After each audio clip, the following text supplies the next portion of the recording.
Ashama jirra jirtanii kabajamtoota keenya hordoftoota Didaatiif addunyaa maraarra kan jirtan akkasumas immoo biyya keessa kan jirtan kan chaanaalii kiyya hordoftan nageenya waaqayyoof jaalalli keenya bakkuma jirtanitti isin bira haa ga'u isin jedha.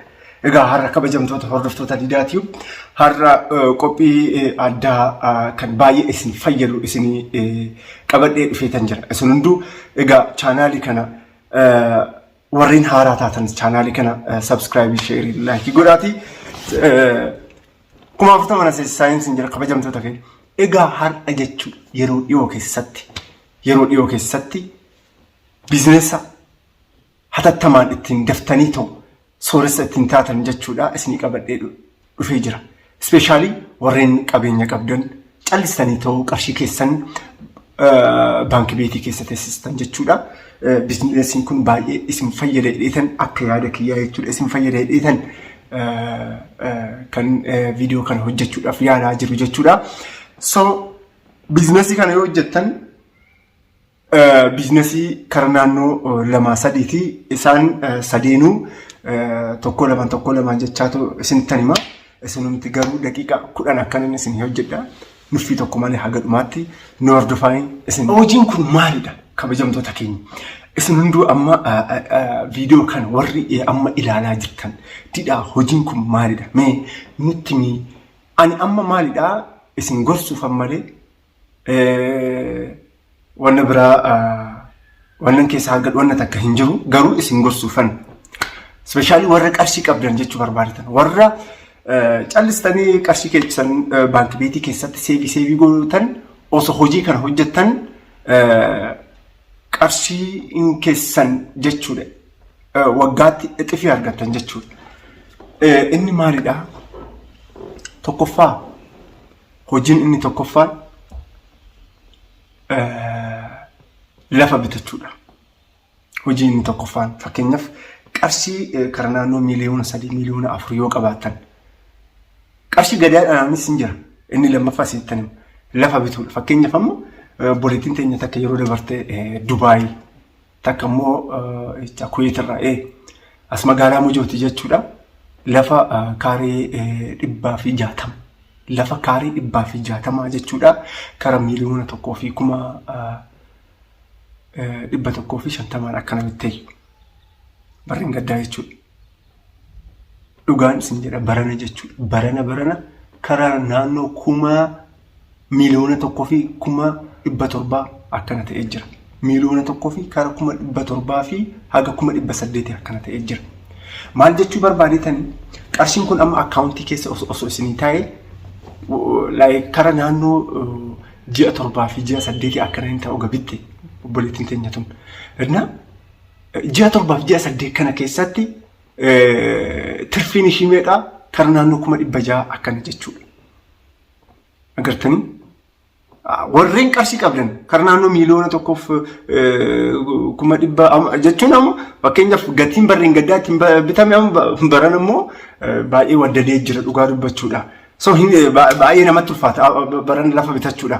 Garuu barreen gaddaa micayyoon tun qarshii miliyoona 1,100 wayi bitteetu jechuudha. Amma barana lafti sun miliyoona 1,700 akkana nutti gurguru jechaanii jiraniin isinii galee maal jechuu barbaadetanii kan akka lafaa bu'a qabeessi hin jiru. Kan akka lafaa bu'a qabeessi hin jiru. Yeroo dabarte barreen gaddaa jechuudha. Kaaree 200 irratti as karaa naannoo keenyatti kaaree 200 irratti manni L-shape ajaa'ibaatu ijaarame miliyoona 5 akkana bitteeyyu. Kaaree 200 irratti lafa mana L-shape kan goojjoo qabu hin bittee barana miliyoona 8. Sababa miti rabbiifuu miliyoona 8 hin barbaadu. Kun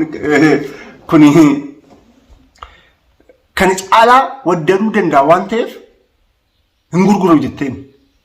Maal jechuu barbaadetanii kan akka lafaa baay'ee bu'a qabeessa kan ta'e hin jiru jechuu barbaadetan isinii galee osoo lafa qarshii qabaatanii osoo lafa bittanii baay'ee gaariidha yaada akka kiyyaatti. Isin immoo koomentii jalatti maal jettan?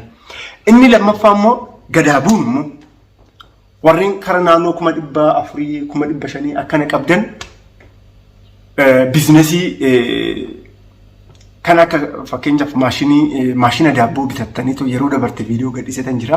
Maashina daabboo bitattaniitoo maashinni daabboo sun amma dheengadda beeksisetan jira. Warreen barbaadan baay'izawwee nagaafadhaayi as kara naannoo ayyarxeenaa hin jira dhaqiitan isinii bita. Isinii galee isinii biteetoo bakka jirtanitti isinii geessuu nan danda'a. Yoo barbaadan immoo isinii bitee mana kiyya teechiseetoo warri keessan dhufaniitoo fudhachuu hin danda'an. Isinii galee kana jechuudha bilbila duwwaa 920177982 haluunaan jedha. Maashinii daabboo kan sa'aatii tokkoo fi sa'a tokko keessatti yookaan daqiiqaa 30 keessatti daabboo kara naannoo 80-90 kan hojjetu maashinii single face dha. Maashinii daabboo jechuudha. Haga waggaa tokko waastinaa qaba. So maashinii daabboo bitattaniitoo osoo biizinesii keessan hojjettanii baay'ee gaariidha. Inni sadaffaa immoo dubbii isinitti baay'isoo dhiitan. Inni sadaffaa immoo akkasumas viidiyoo kana isin hojjedheetan ture maashinii caaccutii falaffalu. Maashinii caaccutii falaffalu. Osoo bittanii baay'ee gaariidha inni yaada akka kiyyatti. Fakkeenyaaf ammoo maashinii caaccutii san hin bittanii maabiraatii yoo jiraate yoo hin jiraate jenereetara hin bittanii. Buuphaa kan 700 product godhu hin jira kan oomishu hin jira kan buuphaa 1200 product yookaan immoo kan oomishu hin jira buuphaa 2500 kan oomishu hin jira gatiin isaa garaagara jechuu barbaadetan isin galee so guyyaa 21 keessatti kan falaffalu jechuudha guyyaa 21 keessatti hin falafala guyyaa 21 keessatti caaccutiin takkittiin kara naannoo birrii 60 yeroo ammaa kan sanii olis ta'uu hin danda'a. Garuu leenjii fudhatan jechuudha. Akkuma maashinii kana fudhatanii maashinii kana bittanii leenjii ji'a tokko fudhatan. Dirjitiin yookaan immoo dirjitiin kan waa'ee caaccutii yookaan immoo waa'ee caaccutii produkshinii ibsu barsiisu jira waan ta'eef kan ji'a tokkoof leenjii fudhatanii caaccutii 1,100 birrii 60 kaalkuleetii godha.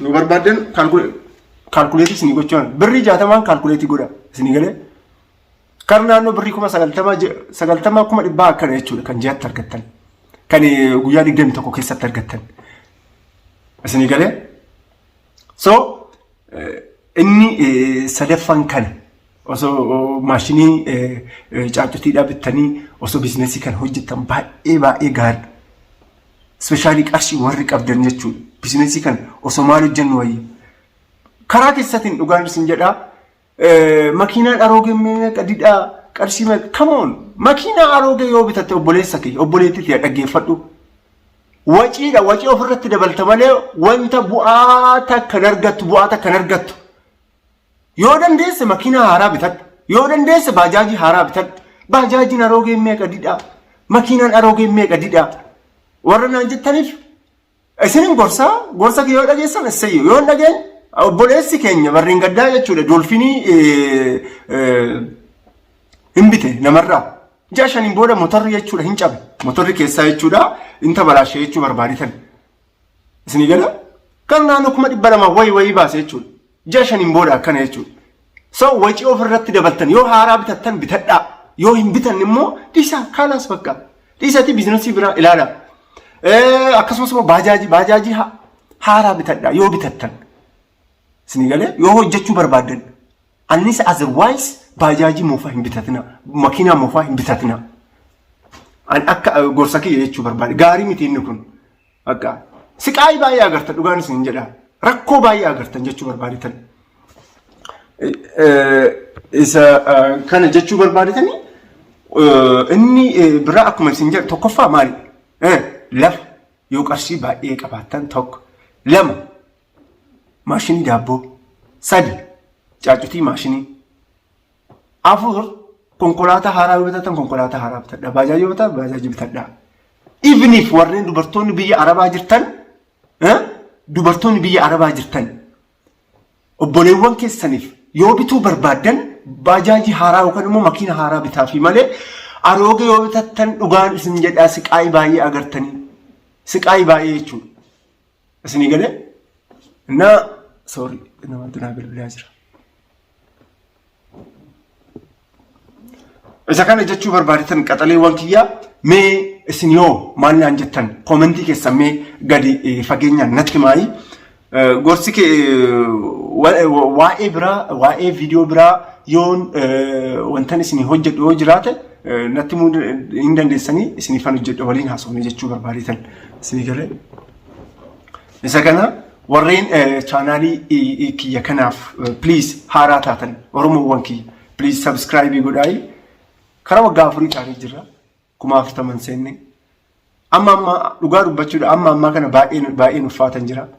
Yaw chaanaalii kana gurguruun qaba jechaatu yoo na guddachuu baay'ee nan gurgura bakka yookaan immoo viidiyoo chaanaalii afaan Amaariffaatiin bane karnaannu subscriberii 21,000 nan qaba isarratti hojjechaatan jira. Ilaala akka waggaa tokko keessatti waggaa tokko osoo hin guutin ji'a 5 ji'a 6 keessatti subscriberii karnaannu 21,000 tan qaba. Garuu chaanaaliin afaan Oromoo kun keenya kun akkatti viidiyoo isin hojjedhaatu sheerii osoo hin godhin dhaggeeffatanii callistanii baatan chaanaalii kiyya keessa. Gana waggaa 4 keessatti subscriberii 36 bichaadha. Maalan balleessa rakkoon balleessa yoo jiraate natti hima. Amaariffaa yoo jennu taane malee karnaannu ji'a 6 chaanaalii kan subscriberii 21,000 ilaala linkii jalatti isin fanteechisoo barbaadani. Baay'ee ajaa'iba dhugaa isin jedha. Isa kana jechuu barbaaditanii dubartoonni inni biraa dubartoonni afaan Arabiffaa beektamu Dubaay fi Kwaatar deemuu barbaadan Duwwaa 9,20,79,82 haluunaan jedhaayi ji'a tokko keessatti isiniif xumuramaa ispeeshaalii warreen midhaan dandeessan warreen kiliinarii sidaatii dandeessan Kwaatarii fi Dubaay warreen afaan Arabiffaa beektan tanaan dura biyya Arabaa deemtan karaa keessatiin haluunaan jedha. Nagaannaa jedhaa horaa bulaa'ee. Ciao.